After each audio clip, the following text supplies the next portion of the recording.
In the time of a pandemic, a sneeze or an itchy throat can make you worry about having COVID-19, the disease caused by the novel coronavirus. Yung ubo ko lumalala. Medyo natakot na ako at that point in time. When should you get tested for COVID-19? First things first, don't head to the nearest hospital if you're sneezing or coughing. The World Health Organization said on March 8, we are in a season that we see a lot of flu. Your symptoms may not merit a visit to the hospital. The Department of Health has a tool that guides hospitals in classifying patients. Is a person a patient under investigation, a person under monitoring, or neither? You are a PUI if you have respiratory problems, coughing and sneezing and/or fever, and at least one of the following: travel history in the last 14 days to countries with local transmission, and/or a history of exposure with a confirmed case. You are a PUM if you have a history of travel in the last 14 days, or history of exposure with a confirmed case, but with no symptoms. Even if you have both types of possible exposure, but still don't show symptoms, you are still considered a PUM. Who will be tested? The DOH says PUIs will be tested only if the person is experiencing severe symptoms. The elderly who manifest COVID-19 symptoms, whether mild or severe, and those who have underlying medical conditions will automatically get tested. The DOH also announces that health workers with mild symptoms will also be tested since they are part of the vulnerable population. Mild symptoms include fever, dry cough, fatigue, sputum production, sore throat, headache, myalgia or muscle pain, chills, nausea or vomiting, nasal congestion, and diarrhea. In severe cases, there's difficulty in breathing. If you suspect you have the virus and seek help, hospitals may face sanctions if they turn you away. If you are elderly, pregnant, or have underlying medical conditions, you should be first in line.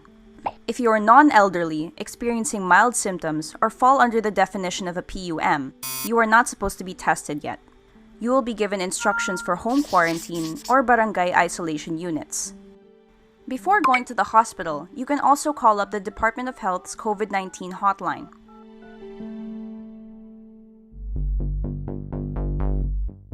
Our current situation deals with 3 problems: lack of labs that can test samples, lack of test kits that can get these samples, and backlog in processing tests, which cause delays. As of April 2, there are 8 fully accredited facilities that can process coronavirus tests. The National Reference Laboratory, or the RITM, can process up to 1,000 in a day. Yun pong mga nababalita na medyo may delay, totoo po iyon. We are being challenged right now, but we have already tried to facilitate para po mapabilis at saka mai-spread po natin ang capacity sa mga different facilities natin para bumilis po ang testing natin. 1 to 2 days waiting time extends to more than a week for many tested Filipinos. Before any hospital or local government can set up a facility to conduct testing, an interagency task force resolution requires them to coordinate with the DOH first. The DOH has strict biosafety protocols to protect workers from infection. The DOH says this is why the lab initiated by Marikina City was disapproved despite having procured machines and test kits. Not all test kits are made equal either. For instance, although the Food and Drug Administration approved kits developed by scientists from the University of the Philippines, these were still subject to field testing.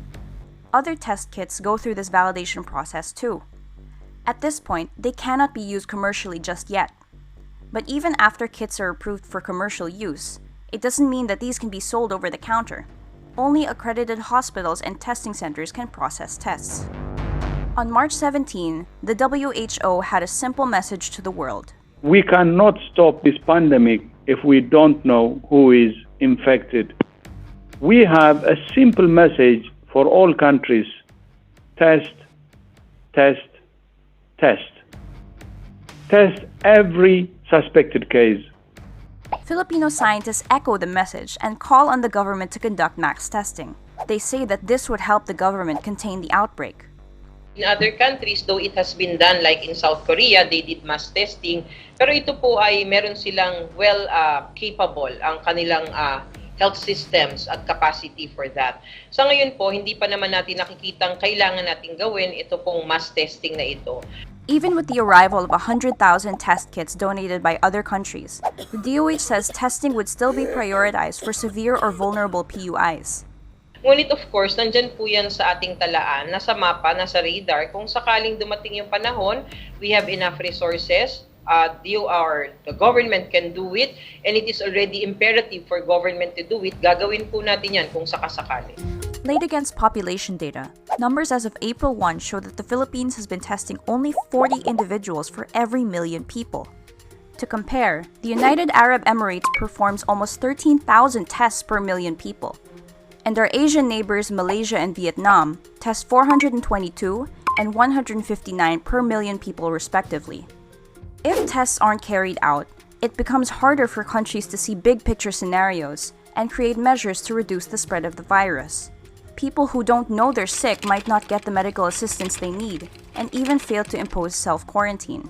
As of March 31, an online petition calling for massive testing has been signed by almost 250,000 Filipinos.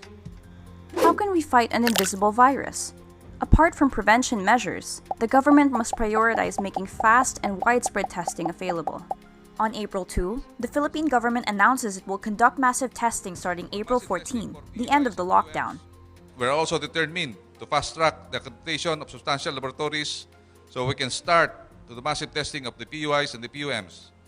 We expect that by April 14, we shall be able to start massive testing.